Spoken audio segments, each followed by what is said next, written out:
Mi nieto de 12 años se inclinó discretamente en la mesa y me susurró algo al oído que me heló la sangre. Abuela, los escuché anoche. Quieren hacerte algo terrible. Lo que ese valiente niño me reveló en ese momento lo cambió todo. Descubrí que mi propio hijo estaba tramando un plan a mis espaldas, algo tan cruel que jamás hubiera imaginado que mi propia sangre sería capaz de hacerme. A los 78 años, él pensó que yo sería solo una viejita indefensa y fácil de engañar. Pero lo que mi hijo no sabía es que Elena Santana no había llegado a esta edad siendo débil. Y cuando descubrí la verdad detrás de todo esto, le di la vuelta al juego de una forma que él jamás esperó. El secreto que mi nieto me contó esa noche fue solo el comienzo de un descubrimiento aún más aterrador. Pero antes de que revele lo que mi nieto susurró en mi oído y cómo arruiné los planes de mi hijo, revisa si ya estás suscrito al canal y escribe en los comentarios: ¿desde dónde estás viendo este video? Nos encanta saber hasta dónde llegan nuestras historias. El aroma a canela aún flotaba en la cocina mientras terminaba de servir la cena dominical. A mis 78 años, mis manos ya no eran tan firmes como antes, pero aún podían preparar los platillos que mantenían a mi familia unida alrededor de la mesa. Una tradición que construí a lo largo de décadas, incluso después de que Juan, mi esposo, nos dejara prematuramente. Esa noche algo era diferente. Quizás eran las sonrisas tensas de Roberto, mi único hijo, o la forma en que Patricia, mi nuera, evitaba mi mirada mientras elogiaba el pollo que había preparado. Había una tensión en el aire que ni siquiera las risas forzadas podían disimular. Fue entonces cuando mi nieto Pedro se inclinó discretamente hacia mí. Sentí su aliento cálido en mi oído cuando susurró: «Abuela, los escuché anoche. Van a enviarte a un asilo mañana por la mañana». Mi corazón se aceleró, pero mantuve una expresión serena. Tantos años de vida me habían enseñado a ocultar mis emociones cuando era necesario. Miré alrededor de la mesa y me di cuenta de las señales que antes no había notado: las miradas esquivas, las conversaciones que se interrumpían cuando yo entraba a la habitación, los susurros al teléfono. Todo tenía sentido ahora. «Mamá, después de la cena necesitamos hablar», anunció Roberto mientras picaba el arroz en su plato. «Es sobre tu futuro». «Claro, hijo», respondí con calma, pero por dentro una tormenta de emociones me consumía. Recogí los platos, una costumbre que ni la edad había podido romper, y me dirigí a la cocina, mi refugio. Allí, entre las ollas y los gabinetes que conocía de memoria, permití que mi máscara cayera por un momento. Respiré hondo, tratando de ordenar mis pensamientos. Esta casa, en la calle de las Acacias, en el corazón de la Ciudad de México, era todo lo que me quedaba. Cada rincón guardaba un recuerdo: el primer paso de Roberto, los cumpleaños celebrados, las noches en las que Juan y yo nos quedábamos despiertos planeando nuestro futuro. Pedro apareció en la puerta de la cocina, mirando alrededor para asegurarse de que estaba solo. «Abuela, ¿escuchaste lo que te dije?». Me arrodillé para estar a su altura, ignorando el dolor en mis rodillas. «Sí, mi amor. ¿Sabes algo más?». Asintió con seriedad. «Hablaron de un lugar llamado Vila Dourada. Y mamá dijo que van a vender la casa». Sentí como si el suelo se hubiera abierto bajo mis pies. Mi casa, el hogar que Juan había comprado con tanto sacrificio en los 70, donde habíamos construido toda una vida, el último pedazo de él que aún me quedaba.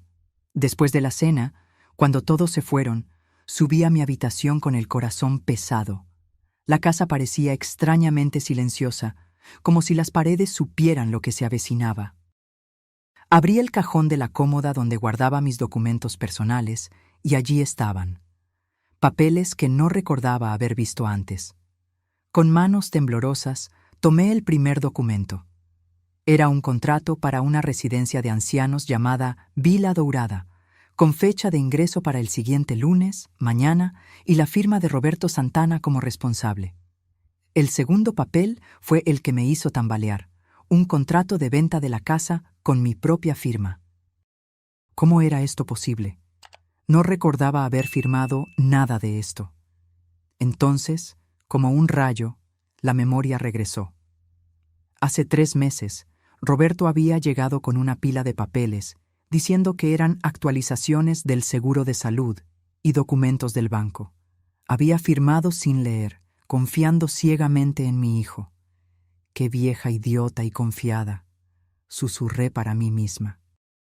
Pero Elena Santana no había sobrevivido 78 años de vida, incluyendo una infancia pobre, un matrimonio difícil y la crianza de un hijo sola tras la muerte prematura de su esposo, siendo débil. Bajé a la sala y llamé a la única persona en la que aún podía confiar. El doctor Augusto Pereira, el abogado que se había encargado de los papeles cuando Juan murió. Su voz sonó preocupada cuando le expliqué la situación. Después de analizar los documentos que le envié por WhatsApp, la noticia fue devastadora. Los papeles eran legalmente válidos. El poder notarial que había firmado hacía 3 meses le daba a Roberto el poder de tomar decisiones sobre mis cuidados de salud y mi patrimonio. Él dijo que era solo para el seguro de salud, murmuré, sintiendo las lágrimas que intentaba contener. Lo sé, mi querida. Lamentablemente, esto es más común de lo que te imaginas, dijo Augusto. Pero escucha bien, aún no es demasiado tarde. Esa noche fue la más larga de mi vida. Acostada en la cama, mirando al techo, repasé cada momento vivido con Roberto. ¿Dónde había fallado en su crianza? ¿Cómo ese niño dulce que había acunado en mis brazos se había convertido en un hombre capaz de traicionar a su propia madre? Recordé cuando se enfermó a los 7 años, con fiebre alta, y yo pasé noches enteras poniéndole compresas frías en la frente. Recordé sus primeras decepciones amorosas, cuando se sentó a mi lado buscando consuelo. Recordé cómo sostuve su mano cuando nació Pedro, y vi en sus ojos el mismo amor que yo sentía por él. Y ahora, este mismo hijo planeaba enviarme a un asilo y vender mi casa. El único lugar que conocía como hogar. Las primeras luces de la mañana me encontraron aún despierta, con los ojos ardiendo y un plan formado en mi mente. Si querían guerra, tendrían guerra. Elena Santana podría tener 78 años, pero aún sabía cómo luchar. A las 6 de la mañana me levanté y tomé un baño prolongado, dejando que el agua caliente aliviara la tensión de mis músculos. Me puse mi conjunto azul marino, el que usaba en ocasiones especiales como bodas y graduaciones. Si iba a una batalla, estaría bien presentada. Me recogí el cabello canoso en un moño firme y me puse lápiz labial rojo, una pequeña rebeldía contra el estereotipo de la viejita indefensa. La oficina del doctor Augusto estaba en el centro de la ciudad, en un edificio antiguo con un elevador que hacía ruidos inquietantes. Cuando entré a su oficina, él ya me estaba esperando con una expresión seria detrás de sus lentes de lectura. Elena, investigué la situación financiera de Roberto durante la madrugada, dijo, ajustándose los lentes. Tu hijo le debe casi 200,000 pesos a prestamistas, deudas de juego, apuestas deportivas, casinos clandestinos. La situación es crítica. Me sentí mareada. Las piezas del rompecabezas comenzaban a encajar. Por eso necesita el dinero de la casa. Exacto, y por el valor que se ofrece, muy por debajo del mercado, apuesto a que es alguien conocido de esos prestamistas quien quiere comprar. Dios mío, Elena, tu hijo no solo te está traicionando, se está involucrando con gente muy peligrosa. No era solo una traición personal, era algo mucho más oscuro. Roberto no solo me estaba enviando a un asilo para deshacerse de mí, me estaba usando como una pieza en un esquema criminal. ¿Qué vamos a hacer, doctor? Augusto sonrió por primera vez esa mañana. Vamos a usar sus propias armas contra él. El plan era simple. Yo volvería a casa y fingiría no saber nada. Cuando Roberto llegara para llevarme al asilo, tendríamos una sorpresa preparada para él. Augusto había contactado a las autoridades presentando pruebas de las actividades sospechosas relacionadas con la venta de la casa. Cuando regresé a casa, me senté en la mecedora del porche, observando el jardín que Juan había plantado décadas atrás. Las rosas estaban floreciendo, ajenas al drama que se desarrollaba. Traté de encontrar paz en la sencillez de esas flores, en la persistencia de la naturaleza que continúa su ciclo independientemente de los dramas humanos. El teléfono sonó a las 10 de la mañana. «Mamá, soy Roberto. Necesito pasar más temprano hoy. Tenemos algunas cosas que resolver». «Claro, hijo. Aquí estaré. Y mamá, quiero que sepas que esto no es fácil para mí tampoco, pero es lo mejor para ti». La hipocresía en su voz era tan transparente que casi me río. «Lo sé, Roberto. Siempre has querido lo mejor para mí». Una hora después, escuché el auto estacionarse. Roberto llegó acompañado de Patricia. Tenían expresiones solemnes, como si fueran a un funeral. Abrí la puerta con una sonrisa temblorosa, interpretando el papel de la madre frágil y desinformada. «Mamá, tienes que sentarte. Tenemos algo importante de qué hablar». Obedecí, sentándome en el sofá donde tantas veces le había contado historias a Roberto cuando era niño. «Mira, no es fácil decir esto, pero ya no puedes vivir sola», comenzó él. «Ayer mismo olvidaste la estufa encendida y la semana pasada no recordabas dónde habías puesto las llaves». Fruncí el ceño, genuinamente confundida. «No recuerdo haber olvidado la estufa encendida. ¿Ves? Eso confirma lo que estoy diciendo». Roberto intercambió una mirada con Patricia. «Por eso encontramos un lugar maravilloso. Vila Dourada. Es una residencia de ancianos de alto nivel». «Pero a mí me gusta mi casa». «Mamá, te va a encantar. Hay enfermeras las 24 horas, actividades recreativas, otros ancianos para hacer amigos». Patricia intentó sonar amable. «Y la casa, bueno, es muy grande para ti sola. La vamos a vender y el dinero financiará tus cuidados». Sentí que mi sangre hervía, pero continué con la farsa. «Pero esta casa tu padre la construyó con tanto cariño». «Mamá, papá también querría lo mejor para ti». Roberto se estaba impacientando. «Ya está todo decidido. Nos vamos ahora». Fue entonces cuando decidí abandonar la actuación.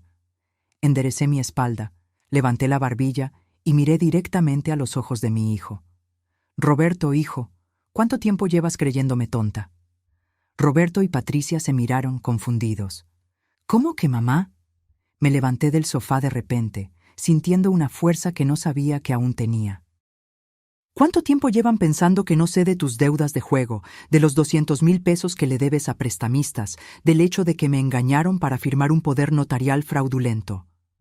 Roberto palideció. «Mamá, ¿de qué estás hablando?» «Estoy hablando de la conversación que tuvieron anoche, pensando que Pedro estaba dormido. Estoy hablando de los papeles que ustedes pusieron en mi cajón. Estoy hablando de que pensaron que una mujer de 78 años sería lo suficientemente tonta como para no darse cuenta de que estaba siendo traicionada por su propia familia». Patricia intentó intervenir. «Doña Elena, usted está confundida». «¿Confundida?» Levanté la voz por primera vez. «La única cosa confusa aquí es cómo crié a un hijo capaz de robarle a su propia madre». Roberto intentó recomponerse. «Mamá, aunque lo sepas, los documentos ya están firmados. La venta de la casa se realiza hoy por la tarde y, legalmente, tengo poder notarial para nada». La voz grave del doctor Augusto sonó en la puerta de la sala. No estaba solo. 2 policías uniformados lo acompañaban. «Roberto Santana, queda usted arrestado por estafa contra una persona mayor y falsedad ideológica». Lo que sucedió en los siguientes minutos quedará para siempre grabado en mi memoria como una película en cámara lenta. Roberto intentó huir por la puerta trasera, pero fue rápidamente detenido. Patricia comenzó a llorar, alegando inocencia, pero los documentos mostraban su firma como testigo en varios papeles. «¿Cómo?», preguntaba Roberto, incrédulo, mientras las esposas se cerraban en sus muñecas con un clic metálico que resonó en la silenciosa sala. El doctor Augusto se ajustó las gafas con una leve sonrisa. Tu madre puede tener 78 años, pero aún tiene la mente más aguda que la tuya. Tan pronto como descubrió tu plan, contactamos a las autoridades y descubrimos cosas muy interesantes sobre tus actividades. Uno de los policías mostró una orden de registro y decomiso.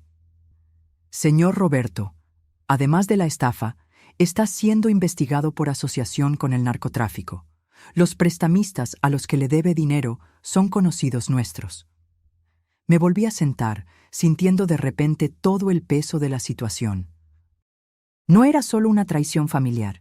Mi hijo estaba involucrado en el crimen organizado. El niño que había criado, a quien le había dado todo de mí, se había convertido en un criminal.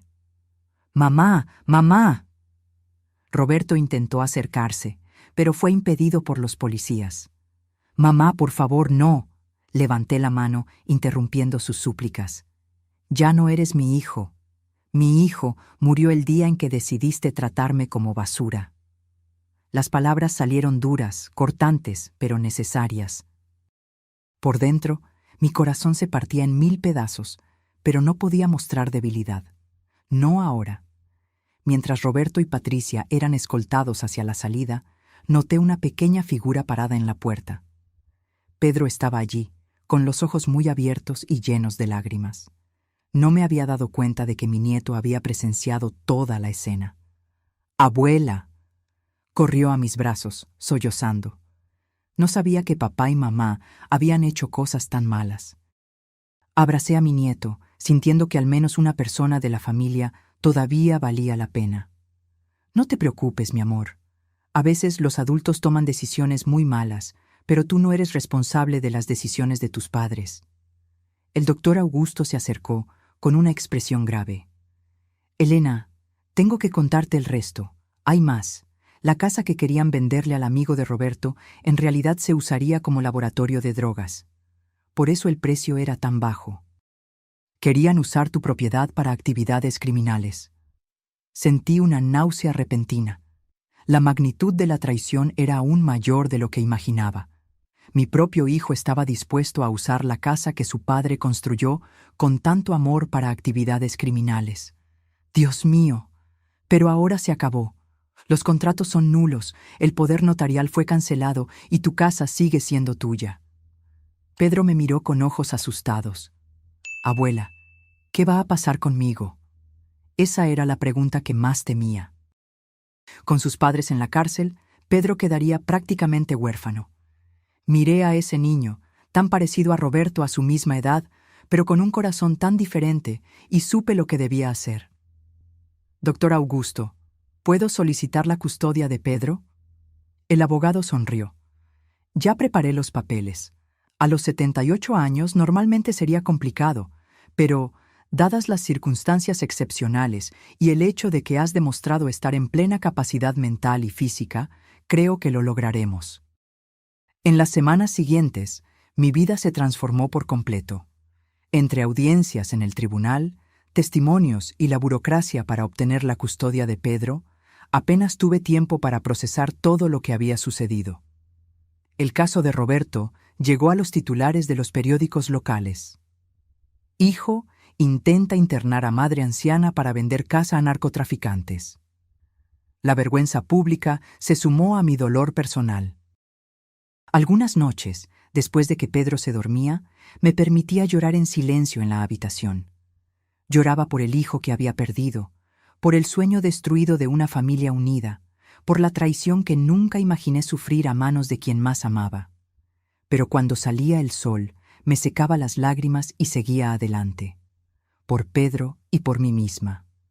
La casa en la calle de las Acacias, que casi perdí, cobró nueva vida. Pinté las paredes, replanté el jardín, hice pequeñas reformas. Era como si estuviera reconstruyendo no solo el espacio físico, sino también mi propia existencia. Pedro se adaptó sorprendentemente bien a la nueva realidad. Lejos de la constante tensión que existía en casa por los problemas de sus padres, comenzó a florecer. Sus notas en la escuela mejoraron, hizo nuevos amigos y por primera vez lo vi sonreír sin reservas. Una tarde de sábado, mientras podábamos los rosales en el jardín, Pedro me hizo una pregunta que había estado guardando durante meses. Abuela, ¿todavía quieres a papá? Dejé de hacer lo que estaba haciendo y miré hacia el horizonte, donde el sol comenzaba a ponerse, pintando el cielo de naranja y rosa. Sabes, Pedro, el amor de una madre es muy extraño. Es como estos rosales. Incluso cuando cortamos todas las ramas, en la próxima primavera, intentan florecer de nuevo. El amor no desaparece así, de un momento a otro. Entonces, ¿todavía lo quieres? Quiero al niño que fue. Quiero los recuerdos que guardé. Pero al hombre en que se convirtió, a ese ya no lo reconozco como mi hijo. Pedro asintió, comprendiendo con una madurez sorprendente para sus 12 años. ¿Y tú, Pedro? ¿Todavía quieres a tu padre?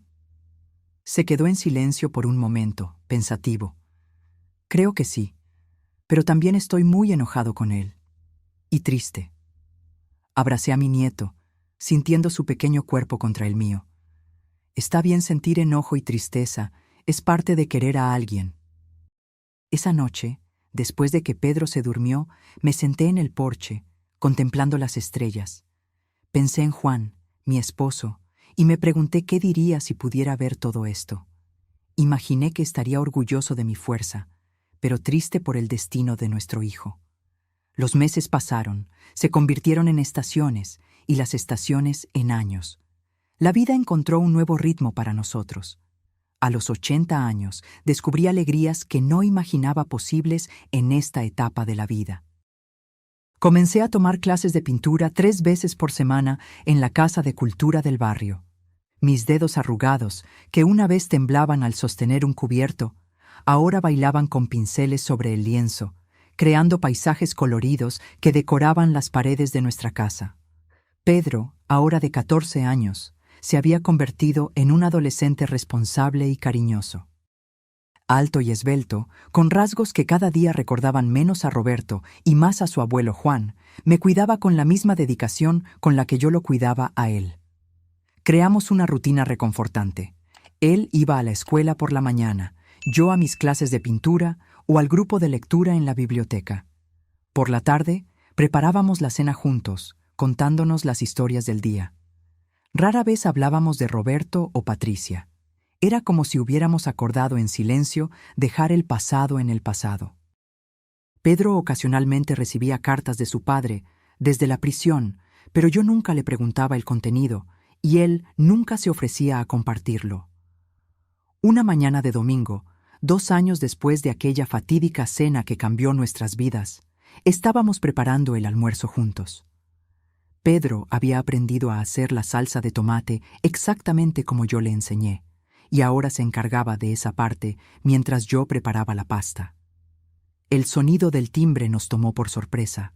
No esperábamos visitas. «Yo abro, abuela», dijo Pedro, secándose las manos en el delantal.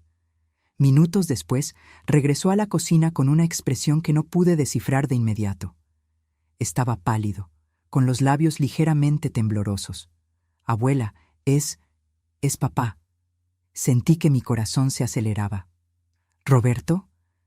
«Está diferente, más delgado, más... no sé». Dijo que salió de la prisión la semana pasada por buen comportamiento. Miré por la ventana de la sala.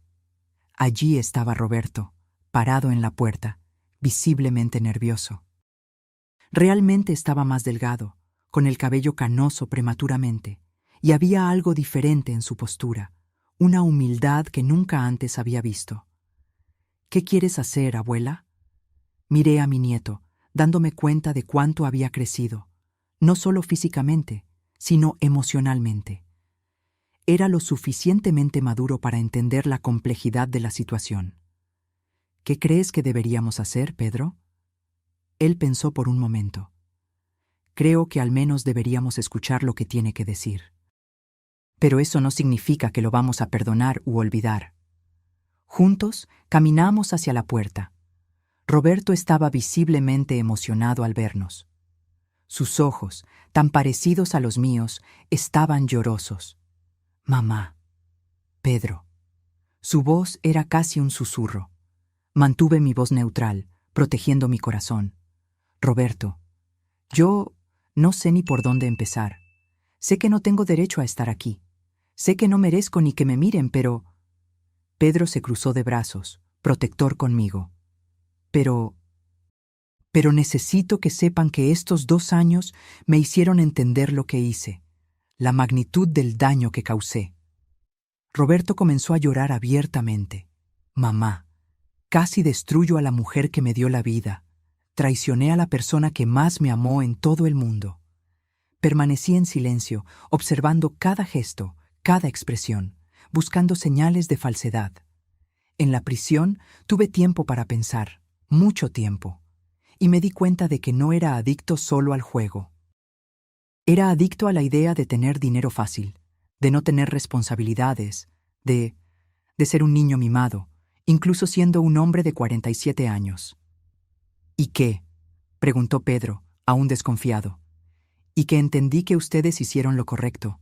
Mamá, me salvaste. Si no me hubieras denunciado, ahora estaría muerto. Los prestamistas me iban a matar. Roberto se acercó un poco más. Sé que no puedo pedir perdón. Sé que no puedo esperar que me acepten de nuevo, pero quería que supieran que he cambiado. Realmente cambié. Estoy en tratamiento para la adicción. Estoy trabajando. Un trabajo honesto. Miró a Pedro. Y quería pedirte disculpas, hijo. Merecías un padre mejor. La abuela Elena fue más padre para ti que yo. Pedro me miró, esperando alguna orientación. Roberto, dije finalmente, ¿de verdad crees que 2 palabritas van a borrar 2 años de traición? No, mamá, no lo borran, y ni siquiera deberían borrarlo. Solo quería que supieran que pasaré el resto de mi vida tratando de merecer una segunda oportunidad, incluso si esa oportunidad nunca llega. Estudié el rostro de mi hijo. Había algo diferente allí. La arrogancia había desaparecido, la codicia se había disipado. Lo que quedaba era un hombre roto, pero tal vez, honesto por primera vez en muchos años. Roberto, ¿dónde está Patricia? Nos separamos. De hecho, ella pidió el divorcio tan pronto como salió de la prisión. Dijo que no quería saber más de mí. Roberto bajó la cabeza. Y tenía razón. Destruí a nuestra familia. Para mi sorpresa, Pedro dio un paso al frente. «Papá, ¿quieres almorzar con nosotros hoy?» Miré a mi nieto, sorprendida, pero continué. «Pedro, eso no significa que todo esté bien. Eso no significa que lo perdonemos». «Lo sé, abuela». Me volví hacia Roberto. «Eso solo significa que tal vez puedas comenzar a merecer nuestro perdón». Roberto comenzó a sollozar. «Gracias, hijo. Gracias, mamá». Abrí la puerta por completo. «Entra, Roberto. Pero deja algo muy claro. Esta sigue siendo mi casa y Pedro sigue bajo mi custodia.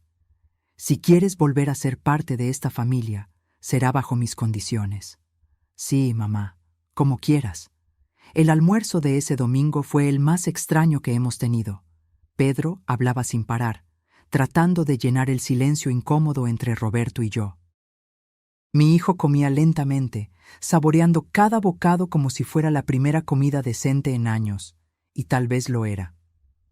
«Esta pasta está increíble, mamá», dijo en un momento dado, exactamente como la recordaba.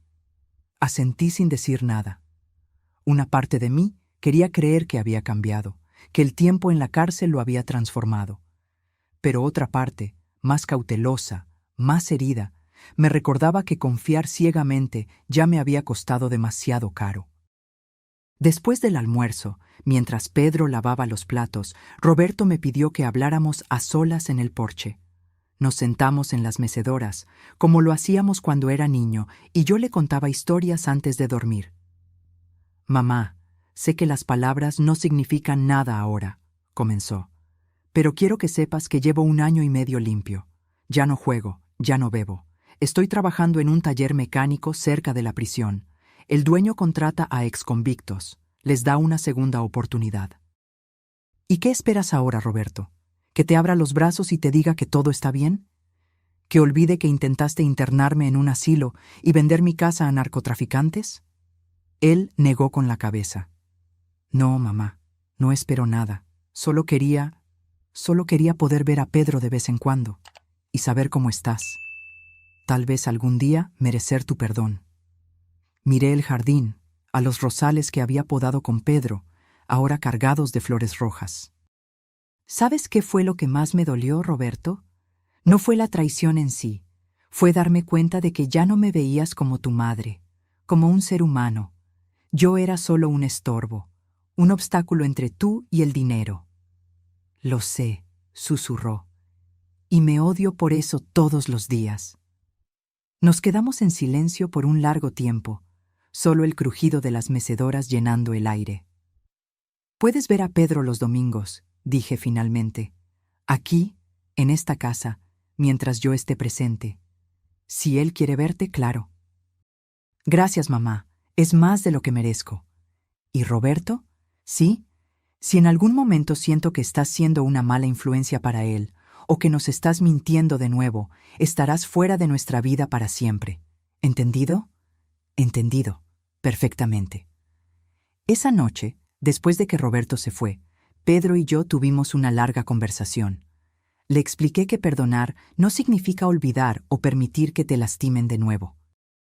Le expliqué que las personas pueden cambiar, pero que la confianza, una vez rota, tarda mucho en reconstruirse, si es que alguna vez lo hace. ¿Cómo sabremos si realmente ha cambiado, abuela?, preguntó Pedro, con los ojos llenos de esperanza y miedo al mismo tiempo. No lo sabremos, mi amor. Observaremos, le daremos pequeñas oportunidades y protegeremos nuestros corazones mientras él intenta demostrar que merece nuestra confianza. Es como replantar un árbol que fue arrancado de raíz, puede volver a crecer, pero nunca será exactamente el mismo. En los meses siguientes, Roberto cumplió rigurosamente nuestro acuerdo. Venía los domingos, siempre puntual, siempre respetuoso. Le traía pequeños regalos a Pedro, un libro, una camiseta de un equipo de fútbol, cosas sencillas que demostraban que estaba tratando de conocer mejor a su hijo. Para mí, traía flores del mercado, nunca rosas, porque sabía que tenía las mías, pero siempre margaritas, mis favoritas desde joven.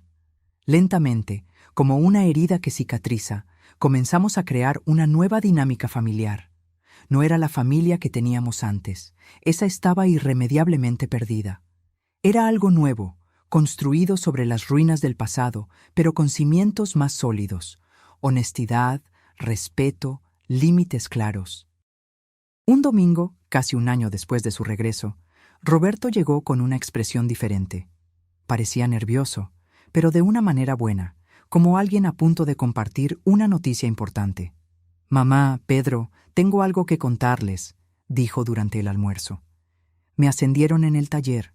Ahora soy gerente». Pedro sonrió, genuinamente feliz por primera vez al escuchar noticias de su padre. «Eso es increíble, papá. Felicidades». Yo asentí, permitiéndome una pequeña sonrisa. «Me alegro por ti, Roberto». «Hay más», continuó. «Estoy ahorrando dinero, no mucho todavía, pero lo suficiente para empezar a pensar en alquilar un pequeño apartamento cerca de aquí, para cuando Pedro quiera visitarme si quiere». Vi los ojos de mi nieto brillar. Por mucho que intentara ocultarlo, yo sabía que él soñaba con la posibilidad de tener a su padre de vuelta en su vida de una manera más presente. «Eso sería genial», dijo Pedro, tratando de contener su entusiasmo. Fue en ese momento que me di cuenta de que, por más doloroso que fuera para mí, necesitaba permitir que Pedro reconstruyera su relación con su padre. El niño merecía esa oportunidad, y Roberto parecía estar realmente esforzándose por ser el padre que nunca había sido. 2 años pasaron desde ese primer almuerzo. Roberto ahora alquilaba un pequeño apartamento a 3 cuadras de nuestra casa. Pedro pasaba algunas tardes allí después de la escuela y ocasionalmente dormía en la casa de su padre los fines de semana. Yo aún mantenía mis reservas, todavía observaba desde lejos, pero no podía negar la transformación que había ocurrido en mi hijo. En mi cumpleaños número 82, Roberto me sorprendió al aparecer con un enorme ramo de margaritas y un sobre. «¿Qué es esto?», pregunté, desconfiada. «Ábrelo, mamá». Dentro había un certificado. Roberto había completado un programa de 2 años para ser consejero en adicciones. Ahora, además del trabajo en el taller, era voluntario 2 noches por semana en un centro de recuperación ayudando a otros adictos al juego. «Quiero retribuir, mamá», explicó con los ojos llorosos. «Quiero ayudar a las personas que están en el mismo agujero en el que yo estuve. Quiero que algo bueno salga de toda esta tragedia». Sentí un nudo en la garganta. Por primera vez en años, vi en el hombre frente a mí rasgos del niño que había criado, el niño de buen corazón que se había perdido en el camino. Esa noche, después de que todos se fueron y la casa se quedó en silencio, me senté en el porche, contemplando las estrellas como hacía a menudo. Pensé en todo lo que había sucedido en los últimos 4 años, la traición, la prisión, el lento y doloroso proceso de reconstrucción. Si alguien me hubiera dicho, en aquella noche fatídica en que Pedro me susurró el plan de Roberto, que algún día estaría considerando perdonar a mi hijo, me habría reído de la ingenuidad. Y, sin embargo, aquí estaba yo, a los 82 años, aprendiendo que el perdón no es un evento, sino un proceso, lento, doloroso, imperfecto. Nunca olvidaría lo que Roberto había hecho. La cicatriz de esa traición siempre estaría conmigo, al igual que las arrugas en mi rostro, marcas de una vida larga y no siempre fácil. Pero tal vez, solo tal vez, había espacio en mi corazón para algo más que el rencor. No la confianza ciega que una vez deposité en él, sino una nueva forma de relación, construida sobre bases más realistas. En mi siguiente cumpleaños, cuando cumplí 83 años, hice algo que nunca imaginé volver a hacer. Invité a Roberto a cenar en casa, no solo como padre de Pedro, sino como mi hijo. Cuando entró, vi sus ojos llenarse de lágrimas al notar que había puesto en la pared una foto antigua. Él, a los 10 años, sonriendo junto a Juan y yo, frente a esta misma casa. «Gracias, mamá», susurró cuando me abrazó. «No estoy diciendo que todo esté perdonado», respondí. «Solo estoy diciendo que estoy dispuesta a intentar recordar no solo el mal que hiciste, sino también el bien que puedes hacer de ahora en adelante». 4 años después de aquella noche en que descubrí la traición de mi hijo, aprendí que la vida rara vez nos ofrece finales perfectos. No hay garantías de que Roberto nunca más me decepcionará, así como no hay garantías de que Pedro crecerá sin cicatrices de esta experiencia. Pero a los 83 años, finalmente entendí que la fuerza no está en evitar ser lastimado, sino en cómo te levantas después de la caída. Y yo me levanté. Muchas veces. Construí una nueva vida para mí y para mi nieto. Redescubrí viejas pasiones y descubrí nuevas. Me demostré a mí misma y al mundo que la edad es solo un número, que la vulnerabilidad no es lo mismo que debilidad, y que incluso los corazones más heridos pueden, eventualmente, encontrar espacio para sanar. Cuando la gente me pregunta cómo logré superar todo esto, siempre respondo lo mismo. La vida es demasiado corta para vivir atrapada en el pasado. Prefiero usar el tiempo que me queda construyendo recuerdos que valgan la pena ser recordados. Y así sigo, día tras día, meciéndome en la silla del porche, observando las rosas que florecen en el jardín, agradeciendo la sabiduría que solo los años pueden traer. La sabiduría de saber que el perdón no es un regalo que le damos a los demás, sino un regalo que nos damos a nosotros mismos. Porque al final, lo que importa no es cuánto tiempo viviste, sino cómo elegiste vivir cada día que te fue dado.